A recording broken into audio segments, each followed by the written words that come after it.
नमस्कार, मी रविकांत कुंभार, मुक्काम पोस्ट मंद्रुप, तालुका दक्षिण सोलापूर, जिल्हा सोलापूर. आवाज मंद्रुपच्या या युट्यूब चॅनलमध्ये आपलं सर्वांचं मनपूर्वक स्वागत करतो. आज दिनांक आहे 19 एप्रिल 2026. आपण महाराष्ट्राच्या कुठल्या भागात वातावरण कसं राहील त्या संदर्भात थोडासा अंदाज देणार आहे.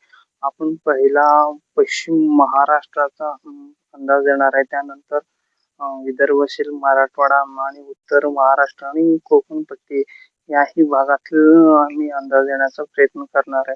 पहिला आपण पश्चिम महाराष्ट्र, सोलापूर जिल्हा, कोल्हापूर, सांगली, सातारा आणि पुणे या भागात तुरळक ठिकाणी मेघगर्जनासह वादळी वाऱ्यासह काही भागात हलका ते मध्यम पाऊस होऊ शकतो, तर काही भागात गारपीट होण्याची ही शक्यता आहे. तर या भागातील शेतकऱ्यांनी पुढील 72 तास या भागात वादळी वाऱ्यासह हलका ते मध्यम पाऊस निर्माण होऊ शकतो असा एक अंदाज आहे.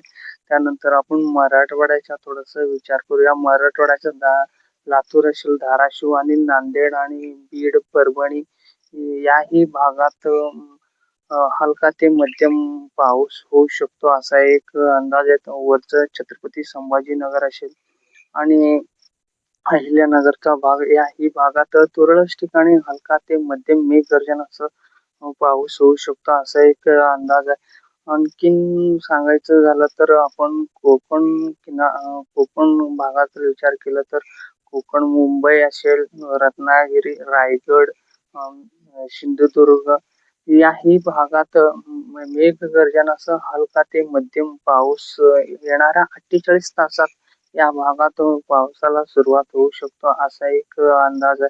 तर पण विदर्भ भागाचा जर विचार केला तर नागपूर, वर्धा, चंद्रपूर, गडचिरोलीचा भाग असेल आणि वरचं भंडारा, गोंदिया याही भागात हलकासं ढगाळ वातावरण, तर काही भागात तुरळक ठिकाणी येणाऱ्या 72 तासात हलक्या सरी पडू शकतात असा एक अंदाज आहे. त्यानंतर नाशिक विभागामध्ये 20-21 तारखेला या भागात पावसाला सुरुवात होऊ शकतो असा एक अंदाज होता.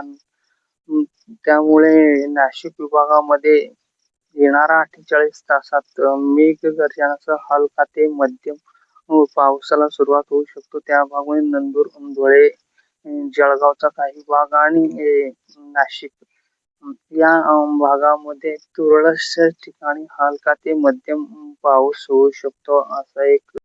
तर विशेष करून सांगायचं झालं तर सोलापूर जिल्ह्यातील तालुक्यातील काही गावाचे नाव सांगण्याचा प्रयत्न करणार आहे.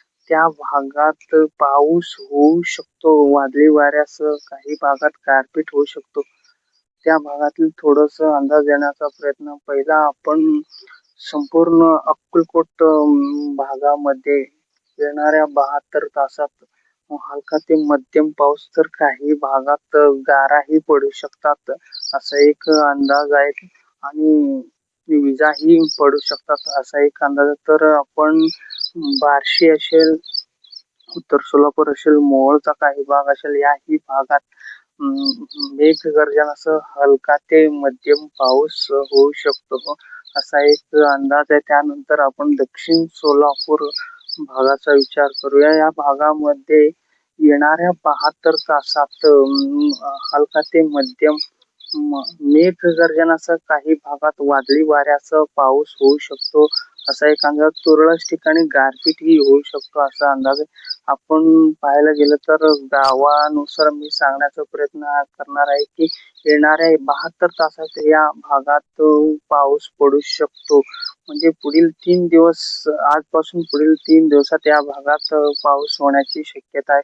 पहिला आपण मंद्रुप असेल, 13 मैल असेल, नांदणीचा भाग असेल, टाकळी असेल, बरूर असेल, औराद आणि इकडं कुरगोट, माळकोट असेल, आवज आणि कारकलचा भाग असेल आणि इकडे साध्यापूर असेल आणि वरचं इकडं वंड्रकोटा असेल, बाळगी आणि खानापूर, कुसूर, खालचा इकडे विंचूरचा भाग असेल, निंबर्गी असेल आणि येळेगाव, कंदलगाव आणि मनगोळीचा भाग असेल आणि पुढे इकडं हातूरच्या काही भागात 2026 मध्ये मान्सून कसं राहील, भारताबरोबर आपले महाराष्ट्रात कधी दाखल होऊ शकतो, त्या संदर्भात थोडस अंदाज देण्याचा प्रयत्न करणार आहे.